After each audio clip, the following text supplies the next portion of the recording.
Sejam todos e todas muito bem-vindos, muito bem-vindas. Nossa aula de hoje da Escola de Aprendiz do Evangelho nos diz respeito à Gênese da alma, onde nós vamos estudar como se forma, qual a origem do princípio espiritual, tendo por base os ensinos que nos foi trazido por Allan Kardec em A Gênese e tentando contextualizar um pouco mais esses estudos com o que nós temos de conhecimento científico na nossa atualidade, principalmente na área de astrofísica. E para darmos início à nossa atividade, deixa eu passar aqui nós queremos mexer com algumas questões assim, trazer algumas questões onde nós possamos despertar um pouco mais a nossa atenção para esse conteúdo que nós vamos abordar hoje.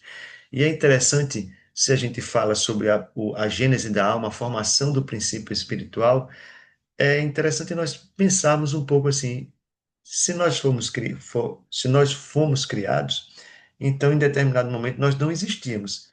Nós não tínhamos, nós tivemos um ponto de início, porque se nós existíssemos de todo sempre, então nós seríamos Deus. Nós teríamos essa que é diferente, né? Quando a gente diz assim, ser imortal e ser eterno. Na concepção humana, com a linguagem que nós temos, nós consideramos Deus eterno, mas nós imortais. Por quê? Eterno é o que existe de todo sempre. Imortal é o que teve um ponto de início, teve um surgimento. Então, filosoficamente falando, nós podemos considerar que nós somos seres imortais, que tivemos um ponto de início. Deus, um ser eterno, que ele existe desde sempre. Ah, Luzivaldo, isso quer dizer o quê? Que Deus é o quê, então? Eu não sei. E confesso a vocês que não conheço nenhuma filosofia que consiga definir de fato o que é Deus. A gente não consegue. Nós conseguimos entender a necessidade da existência de uma estrutura, de uma inteligência, de uma causa que nos deu origem, mas nós não conseguimos explicar, nós conseguimos perceber como ela age, como ela pode ser, mas o que de fato é, a gente não consegue. Mas voltando a nossa atenção para a gênese da alma, que somos nós, em que momento que nós surgimos, passamos a existir e que nós passamos a ter consciência de quem somos? Existiu um momento, Deus nos criou e a partir desse momento que fomos criados, nós já passamos a ter percepção de tudo. Nós já fomos criados prontos ou nós começamos a nos desenvolver e começamos a aprender? Nós já estamos no ápice do desenvolvimento, ainda tem mais coisas a se desenvolver e aprender. E eu acho bastante interessante essas indagações, porque o objetivo dessa aula nossa é exatamente entender um pouco mais da origem e da formação da alma, segundo as informações que Allan Kardec nos traz, como eu já disse, no livro A Gênese. Uma parte disso, o esboço disso, começa no livro dos Espíritos, mas é na Gênese que ele vai desdobrar, no capítulo 11, a Gênese da Alma, onde ele vai desdobrar essas informações sobre o princípio vital, o princípio espiritual, o princípio material, o fluido cósmico e universal, onde ele vai trabalhar mais detalhadamente sobre isso e falar sobre os fluidos. E durante o decorrer de nossa apresentação, nós vamos querer também trazer alguns pontos de correlação entre essas informações que Kardec nos traz e o que existe na ciência hoje. E o que eu acho assim bem interessante é que na visão de Kardec, a percepção que Kardec teve e pelas informações que ele foi absorvendo, que os espíritos traziam, que ele ia refletindo sobre as próprias observações dele, é que Deus criou dois princípios no universo. O princípio espiritual, que deu origem a nós espíritos, aos seres conscientes, e o princípio material, que deu origem a toda essa estrutura a qual nós agimos sobre ela, que forma nosso corpo, forma nossa casa, carros, ruas, árvores. Isso é o princípio material. E a grande novidade que o Espiritismo traz para a época que ele surge é essa visão de que Deus cria o ser de forma que ele possa ser, entre aspas, perfectível. que ele possa se desenvolver.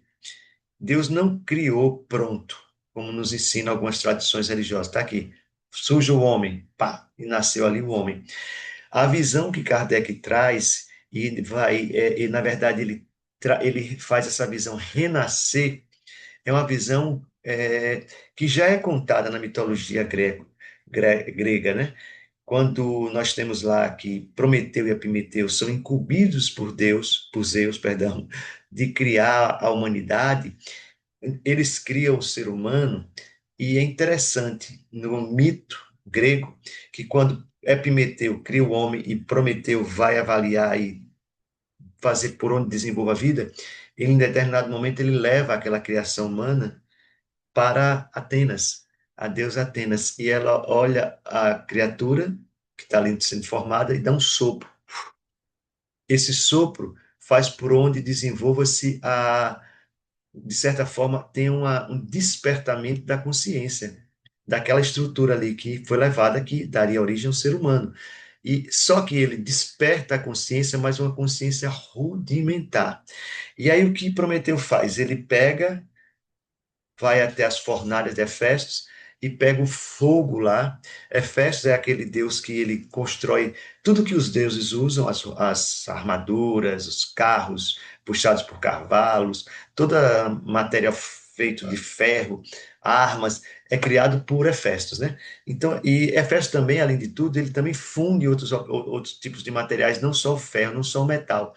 Ele dá, na verdade, a formação de toda a estrutura material do mundo mitológico dos deuses gregos, ele que cria. Então, ele, quando Prometeu vai e pega o fogo lá, ele leva para a humanidade, esse fogo que ele pega de Hefesto, ele serve para que o ser humano construa coisas. Então, consegue com esse fogo começar a construir coisas, objetos, a desenvolver tecnologias, onde ele permite uma melhor vida. Quando Zeus percebe isso, em determinado momento, para a gente resumir um pouco a história, ele obriga que a raça humana o adore. Só que aí Prometeu não queria isso. Ele quer que a raça humana tenha certa independência. Só que Zeus fica chateado com essa posição dele, e isso faz por onde Zeus tome o fogo de Hefestos que estava com a humanidade. E o que é que faz? O que é que Prometeu, perdão, o fogo primeiro que é colocado é o fogo do sol. O primeiro fogo que Prometeu pega, perdão, eu equivoquei, é o fogo do sol. Ele pega e leva esse fogo e coloca lá para o ser humano se desenvolve. O segundo, aí quando Zeus toma o fogo, rouba, tira do ser humano, Prometeu vai de novo ao Olimpo e aí ele rouba de Hefestos esse fogo. Roubando esse, ele leva para a raça humana e o ser humano começa aí sim desenvolver uma percepção mais aprimorada de si mesmo. Ele começa a desenvolver a inteligência nessa segunda vez que Prometeu lhe dar o fogo. E é aí onde ele começa a ter consciência de fato das suas capacidades, das suas percepções. Por que é que você está contando essa história, Luzivaldo? Porque isso casa bem com a visão espírita. Quando Kardec diz que Deus forma o princípio espiritual, o espírito de forma simples e ignorante. E à medida que ele vai se desenvolvendo, à medida que ele vai vivenciando através das suas reencarnações, ele vai despertando cada vez mais percepções, habilidades e entendimento sobre si mesmo.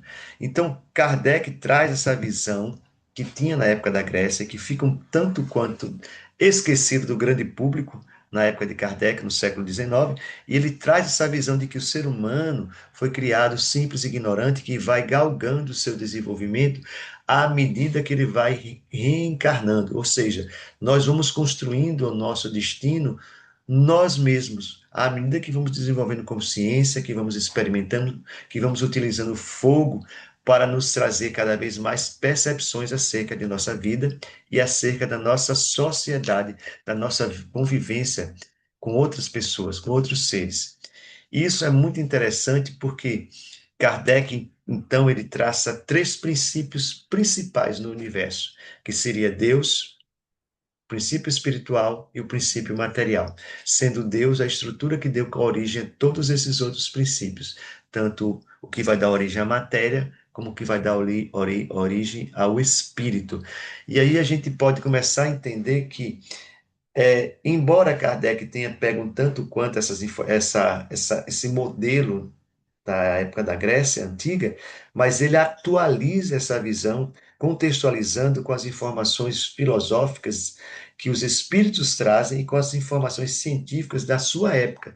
E isso faz por onde nós tenhamos sempre aquela lembrança que o espiritismo, ele é uma filosofia que se baseia em evidências científicas que nos levam a um desenvolvimento de moral. E isso é importante sempre estarmos lembrando. Por quê? Porque é preciso que todo o conhecimento espírita ele tenha uma fundamentação racional.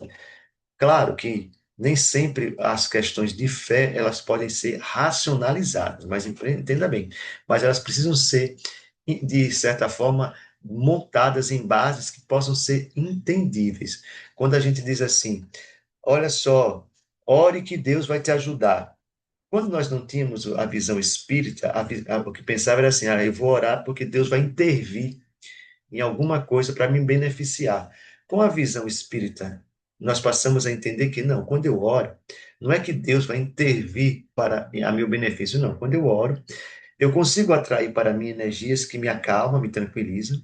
Eu consigo atrair para meu entorno amigos espirituais que querem o meu bem e me conecto com energias saudáveis que podem me fazer por onde essa conexão me traga um bem-estar e me faça enxergar as coisas de uma forma diferente, até para que eu consiga perceber quando os benefícios chegam à minha porta e como eu posso utilizá-los, entende? Então, embora continue sendo a fé continue estando um tanto quanto fora do campo da racionalidade, mas ela é montada em uma base que é entendível.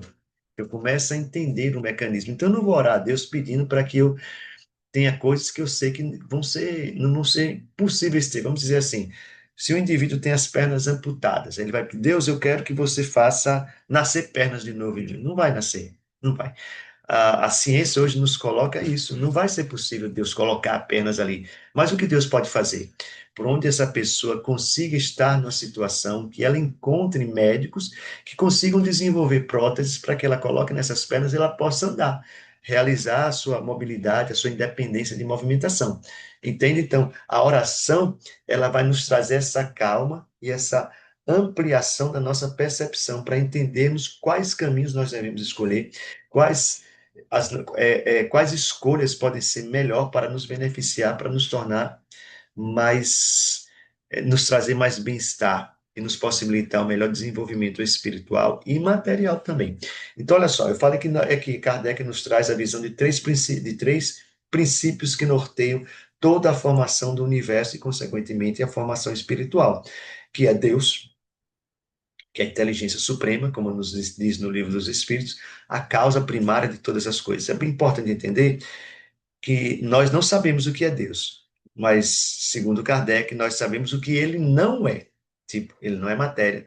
Ah, Deus é uma energia que permeia o universo. Não, ele não é energia, porque energia também é uma estrutura material. Então, Deus não é essa energia. Ah, ele é uma energia quintessenciada. Sim, se ele for energia quintessenciada, quem criou essa energia quintessenciada? Como ela disse, é uma energia, é uma coisa que tem uma existência. Então a gente começa a entender que Deus é uma outra coisa, está longe disso. A gente não tem como compreender Deus, mas temos como perceber o que ele não pode ser. Ele não pode ser uma estrutura que governe o universo, que seja vingativa, que haja de acordo com o humor dele, que seja egoísta. Não, isso aqui é o meu povo escolhido. Não, eu quero que aconteça isso. Ah, eu fiz isso e me chateei, vi que não era bom, vou desfazer. Deus não age, porque esses são sentimentos humanos, são sentimentos desenvolvidos pelo que ele criou. Então, se ele é uma inteligência suprema, uma causa primária, então, obviamente, ele não age dessa forma. Nós não sabemos. Mas em diversas épocas da humanidade, a gente foi criando formas de poder entender um pouco dos aspectos do que seria Deus. Mas é importante que nós tenhamos sempre a lembrança de que, por mais que estejamos desenvolvidos socialmente, intelectualmente, filosoficamente, mas ainda não estamos conseguindo entender de fato o que é Deus. Lá daqui a 10 anos, 15 anos, 20, nós vamos ter novas informações, novos desenvolvimentos intelectuais para poder entendermos melhor. Então, hoje, obviamente, em relação à época de Kardec, nós conseguimos ter uma percepção ainda mais aprimorada do que seria Deus. Porque quando a gente diz assim, Deus é uma inteligência suprema, nós ainda damos a ele um atributo físico, um atributo humano, né? Inteligência suprema, causa primária de todas as coisas. E é interessante lembrarmos que na época de Kardec, o positivismo ele buscava responder tudo o que fosse possível a nível de ciência. Kardec, como um positivista, leva essa visão também para dentro das questões espirituais, tentando sempre ter resposta para tudo. Mas, muito importante, tem todo o seu valor e tudo isso, mas precisamos entender que Kardec está há mais de 100 anos atrás. Muita coisa se desenvolveu. Não é que ele está errado, mas a gente pode ampliar mais esse conceito. Se fosse hoje, possivelmente, se Kardec, se ele viesse hoje reescrever o livro dos Espíritos, possivelmente ele não colocasse inteligência suprema, porque a gente ainda tem aí uma qualidade muito humana, que é a inteligência. Deus não é um ser inteligente, ele é um ser que está acima disso, que a gente não consegue definir, não consegue entender. Ele criou o que seria inteligência. É como se fosse assim, Deus, para ele ser inteligente, ele precisaria pensar, né? Mas Deus não pensa, porque quando a gente acompanhe meu raciocínio. Pensar é assim. Eu observo isso e vou pensar, isso aqui é um celular. Ah, isso aqui é um celular que tem uma câmera. Então eu estou conectando coisas. Não, Deus, ele já tem a percepção de tudo. Ele não pensa, porque tudo já é nele. Se ele criou, ele já tem a percepção, o entendimento de tudo isso. Então ele não pensa. Consegue entender? Inteligência é uma capacidade que ela vai se desenvolvendo e se conectando com coisas. Deus não. Essa conexão é que seria Deus. Ele não precisa se conectar, porque ele é a conexão, entende? Então é difícil a gente encontrar uma definição, e a que eu acho mais interessante é a visão oriental. Quando eles dizem assim, Deus é o divino. E o que é o divino? O divino é o divino. É o que está em tudo, sem estar em nada. É uma viagem, né? Mas a visão oriental é muito interessante. Por quê? Isso faz por onde eu. Tá, beleza. Deus é o divino, ele existe. Existe. Então, como que eu sei que ele existe? Pelas coisas que eu vejo no meu dia a dia, por eu ser tão conectado, tão bem desenvolvido, tão bem estruturado, então eu passo a entender que Deus existe. Esse divino existe. Agora, o que ele é, por mais que a gente se esforce, ainda vamos estar sempre aquém do que de fato Deus é. E aí nós temos o segundo princípio que norteia o universo, que é o elemento material.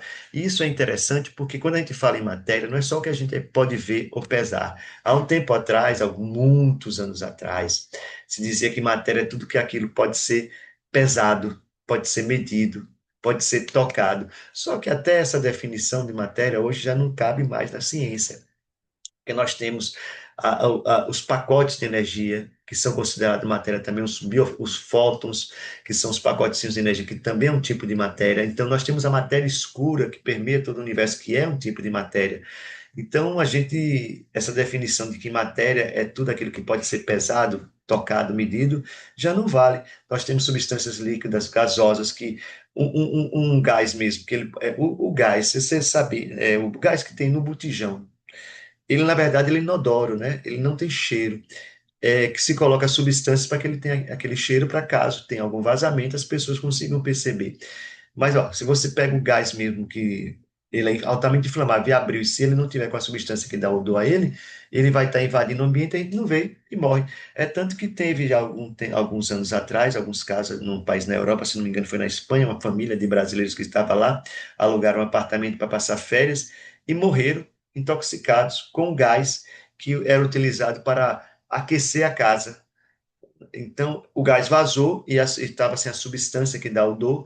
O que aconteceu? Eles aspiraram o gás e morreu. Como que souberam? A perícia soube que quando o primeiro perito entrou, ele começou a passar mal, aí isso despertou nele. Opa, tem uma coisa estranha. Aí vestiu todo equipamento para respirar e utilizaram equipamentos para medir o ar da casa. E estava realmente contaminado por gás. Então, olha só, é uma substância que a gente não vê, mas é matéria porque é formada de partículas, de átomos, de micropartículas, que são os átomos. E isso é a estrutura que forma matéria, coisa interessante, né? Então, a gente tem que entender que matéria não é só o que a gente vê. ela está dentro daquilo que Kardec chamou de fluido cósmico universal, que permeia o universo, em que a ciência hoje vem dizer, a matéria escura. Então, é uma relação muito próxima aí do que Kardec chamou de fluido cósmico universal, com o que ele chamou, o que hoje nós conhecemos como matéria escura. E vale a pena dizer também que na Grécia já se falava de um tipo de matéria que permeava o universo, que formava o universo que a gente não podia ver. Gregos já falavam disso. Então, vamos dizer assim, Kardec traz essas informações de uma forma mais atualizada e contextualizada para a sua época. E hoje a gente já tem um entendimento mais amplo ainda com a ciência, e lembrando que Kardec trouxe esses princípiozinhos, né? Mas o assunto principal nossa da aula é sobre o princípio espiritual hoje. Então é importante entendermos que o princípio espiritual ele é criado em determinado momento, ele é formado, então vamos dizer assim, no seu estado inicial, ele não tem ainda a percepção de si mesmo. O princípio espiritual ainda não se percebe enquanto ser. Ele é formado, se desenvolve ali enquanto princípio espiritual e leva muito tempo. Essa fase, segundo Allan Kardec no Livro dos Espíritos, as informações que ele nos traz aqui, quando se forma o primeiro rudimento de princípio espiritual, ele vai nascer em reinos, em estruturas como minerais, como cristais, como vegetais, ele ainda não tem a percepção desenvolvida.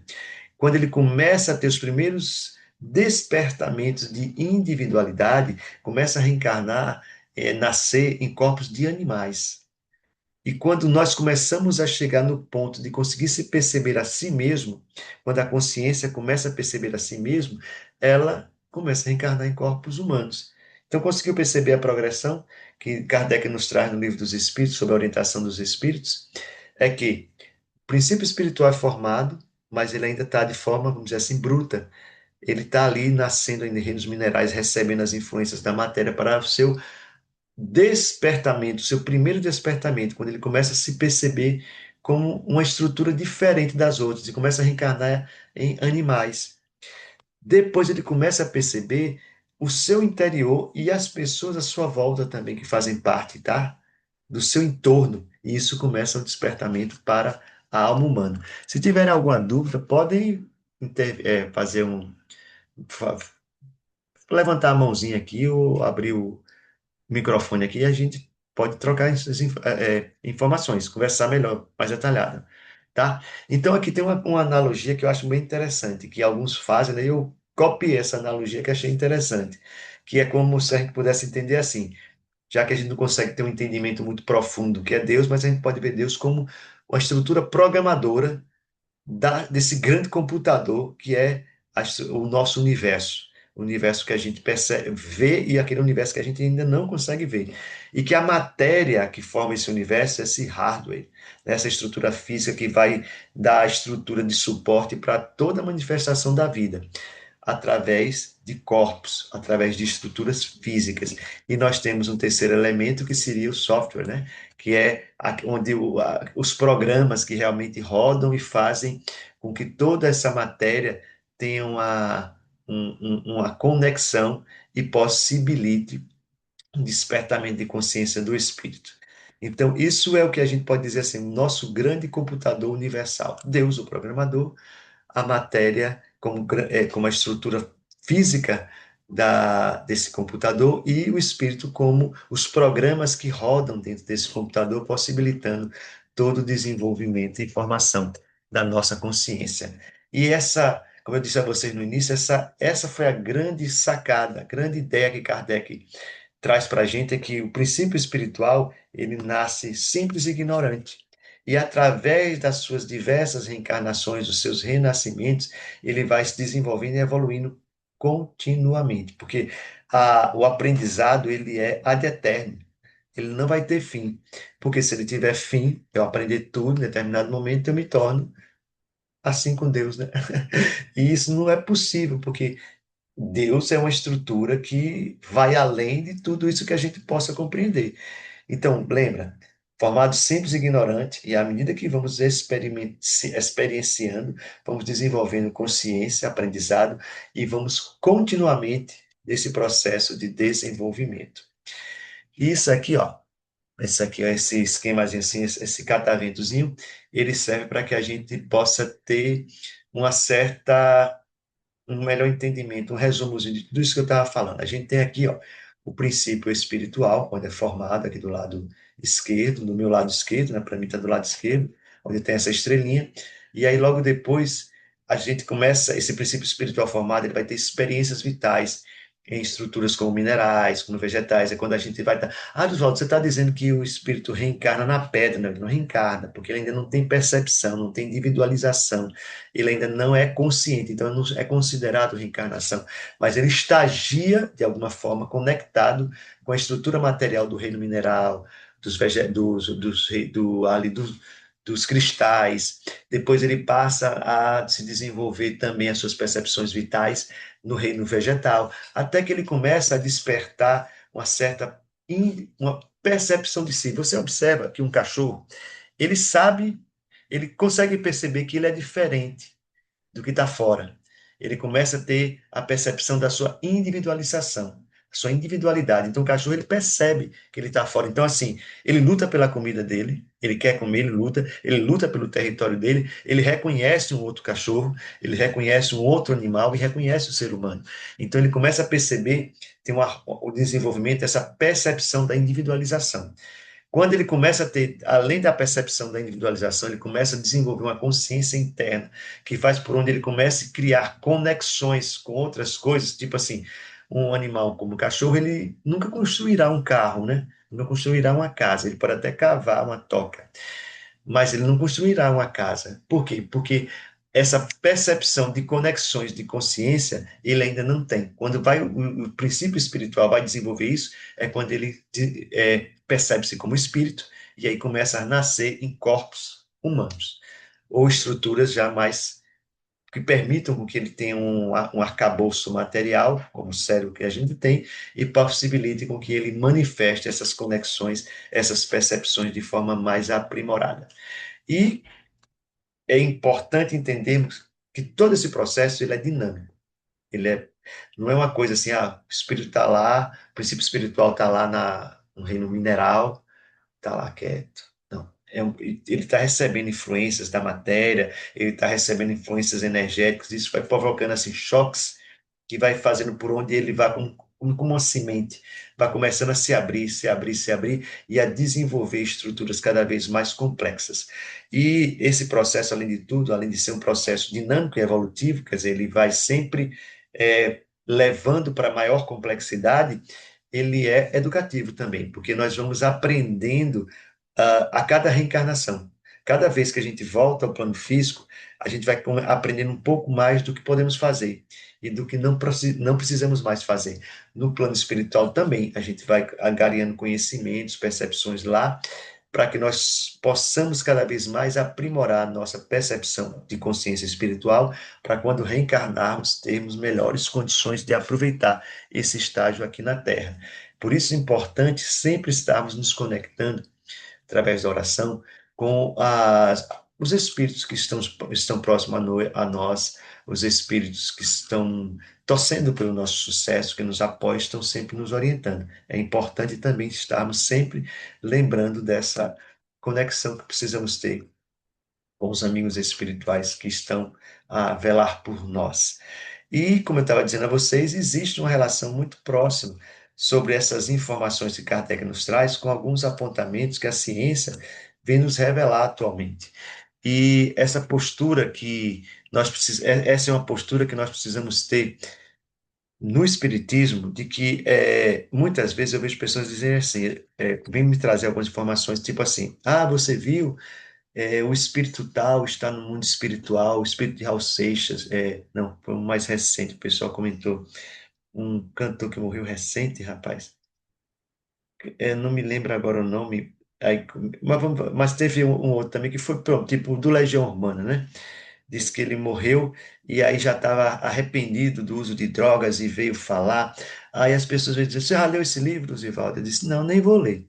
Aí por quê? Porque o que é que o Espiritismo nos diz? O que é que Kardec nos ensina? Que uma informação espiritual ela precisa ser é, comparada com outras de mesmo teor para termos vamos dizer assim, uma relação de similaridade que nos traga uma possível comprovação dessa informação. Então, se um médium específico, um médium, vamos dizer lá, um médium X, ele traz uma informação do espírito Y, e essa informação só está nesse livro, é a opinião dele, o que pode não ser verdade, pode ser, o que pode ser uma ilusão, ou pode ser uma mistificação, pode ser verdade, mas é preciso que outros espíritos que deem comunicação corroborem aquela informação. E é muito comum hoje em dia no meio espírita a gente observar assim: ah, eu li, fulano disse, médio tal disse, eu vi em tal livro, mas você viu só nesse livro, só esse médium disse, então essa informação carece de comprovação. Ela pode ser uma curiosidade, mas ela não faz parte do ensino espírita. Ela precisa ter uma certa racionalidade e ela precisa ter uma certa comprovação. E o que é comprovação no meio espírita?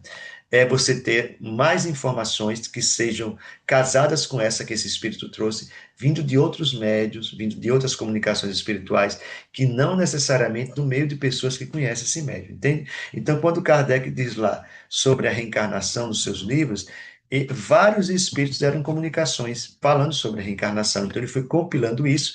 Ó, se o espírito está lá em Paris, psicografou através de um médium, o outro médium está em Nova York e eles não se conhecem, não tiveram contato e fala a mesma coisa que ele disse, então, opa, peraí, aqui a gente tem uma similaridade. Aí ele começou a pegar mais e mais informações que estavam realmente se casando com essa. Então, é esse o procedimento de comprovação que nós temos dentro do Espiritismo através das comunicações. Então, toda vez que você ouvir, fulano falou tal coisa, o médium tal.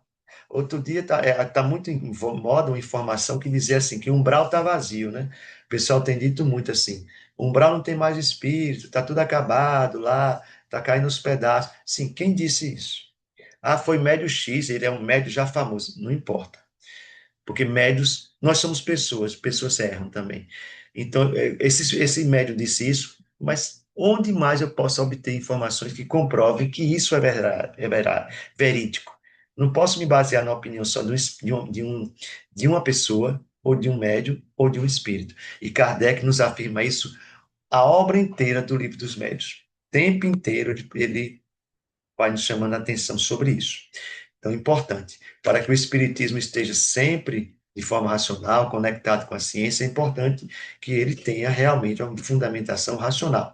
E quando eu falo sobre a matéria escura, a gente já fez aqui uma abordagem em algumas aulas anteriores sobre essa questão da matéria escura, em que ela é muito próxima, segundo até opiniões de Einstein, ela se aproxima muito do que Kardec falou, e que não é uma criação de Kardec, essa ideia de um fluido cósmico universal que permeia todo o universo, não é original de Kardec, ela já era uma teoria que existia antes de Kardec, e que ele, como pesquisador, esposava essa teoria.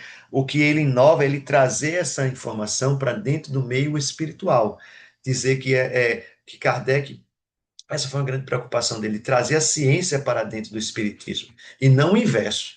Ele não quis levar o espiritismo para dentro da ciência, ele quis trazer a ciência para dentro do espiritismo. Claro que depois de um tempo, quando a gente começa a ver as equivalências de informações, é interessante que nas ciências também elas aproveitem certas opiniões, certas observações que o espiritismo tem. E essa questão da matéria escura e do fluido cósmico universal são coisas que são muito próximas, essas ideias, o que nos ajuda a entender que essas informações realmente são verídicas, que Kardec trouxe no século XIX, na década de 50 do século XIX. E outra coisa que a ciência hoje fala muito é sobre os planos dimensionais. O Carl Sagan tem até um vídeo dele em que ele fala sobre as dimensões. É bem legal, eu postei aqui, eu posso até postar depois no grupo novamente, quando ele dá a teoria dele sobre a quinta dimensão, que os seres que existem na quinta dimensão, eles não são percebidos por seres que têm até quatro dimensões. Então, a gente, como espiritualistas, a gente pode pegar essa ideia de entender que, então, se os espíritos estão em uma outra dimensão e nos falta uma qualidade dimensional para percebê-los, então a gente não vai vê-los facilmente, não vai senti-los facilmente. São em determinados momentos nos quais a gente diz através da mediunidade. Então, é uma outra coisa que a ciência traz e que o espiritismo já comentava sobre isso e que parece ter correlações, que são exatamente os planos dimensionais. Espíritos existem em uma outra dimensão. E é perfeitamente entendível através da ciência que isso seja possível. A ciência não diz que existem espíritos, mas diz que há uma possibilidade de existir outras dimensões e que existam seres nessas outras dimensões, os quais a gente não consegue ver. Olha que coisa interessante. Então a gente começa a perceber que quando se fala no caráter de inteligibilidade dentro do Espiritismo, é muito importante para que a gente consiga entender cada vez mais os princípios da nossa doutrina. E trazendo aqui um certo resumo do que seria a física quântica em relação ao despertamento da consciência, o que eu acho muito interessante é que em física quântica, a, quem observa, pesquisador, o observador, a pessoa que está estudando, ela influencia nos eventos que vão seguir. Ou seja, quando eu começo a pensar sobre uma determinada coisa, eu começo a influenciar essa coisa. E é muito comum a gente ver no Espiritismo dizer assim: o nosso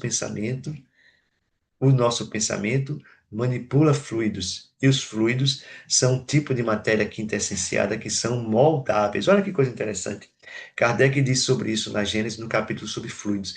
E aí vem a física quântica que diz que o observador influencia nos experimentos. Ou seja, se uma coisa estiver acontecendo e eu não estiver tendo consciência de que ela está acontecendo, ela vai acontecer de determinada forma. Quando eu começo a observar, a estudar, a pesquisar e buscar relações, ela muda. Eu passo a influenciar sobre os fatos que estão ali acontecendo. Olha que coisa interessante. E aí Kardec fala sobre essa questão do pensamento influenciar na manipulação dos fluidos, seja pensamentos positivos, negativos, de raiva, rancor, de bondade, de alegria, influencia. Olha que coisa interessante, né? Então a gente começa a perceber que a importância de estar tudo isso conectado com o conhecimento, a nossa percepção de fé, ela precisa ter uma base. Ela não precisa ser, vamos dizer assim, a fé não precisa ser racional, mas ela precisa ser montada numa base de racionalidade. Isso é muito importante. E o que é que tudo isso vai mudar em nossas vidas? Nós vamos passar a entender que, entendendo que o espírito, ele é criado simples e ignorante e vai aprendendo, se desenvolvendo, conquistando consciência, até se despertar e angariar cada vez mais informações, nós vamos começar a ver as outras pessoas até com mais caridade, com mais compreensão, entendendo que cada um está num determinado estágio de desenvolvimento. Eu posso estar no estágio A e tem pessoas abaixo de mim, como tem pessoas acima de mim. É exatamente o conceito de superior e inferior que Kardec nos traz no Livro dos Médiuns. O que é ser superior? É estar acima, a nível de conhecimento e percepção, daquele ao qual eu estou passando a informação. Isso é ser superior. Ser superior, na visão de Kardec, não é ser infalível. Na nossa visão espírita brasileira, a gente considera assim, quando diz, fulano de tal é um ser superior, tal espírito ele é superior. A gente dá vamos dizer assim, uma capa de infalibilidade. Mas para Kardec, não. Para Kardec, ser superior é só estar acima de conhecimento e moralidade daquilo ao qual ele fala. Ele não é então, ele não é um ser, vamos dizer assim, divino. A gente acaba vendo espíritos ditos superiores como divinos. Você quer ver um exemplo bem claro?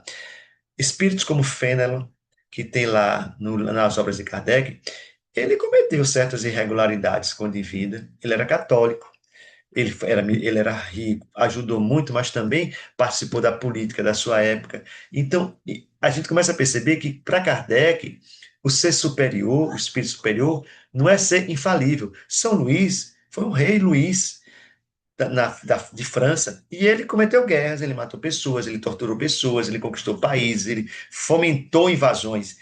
Lucival, você está dizendo então que São Luís, que foi o mentor da Sociedade Parisiense de Estudos Espíritas, ele era um espírito que foi rei, cometeu crimes, sim, só que ele cometeu crimes quando foi rei, e ele passou a ter uma percepção diferente disso.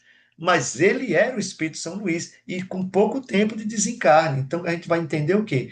Que ser superior, na visão de Kardec, não é ser infalível, mas está imbuído de um certo conhecimento, de uma certa moralidade acima daqueles aos quais eles se referem. Então vamos sempre lembrar desse detalhe, tá?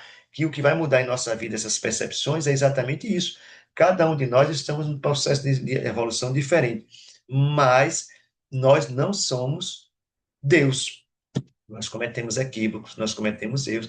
E a literatura espírita, dos diversos médios, até de médios muito conhecidos, está repleta desses equívocos que se cometeu, porque a gente às vezes fica vendo esses espíritos como infalíveis, e não são.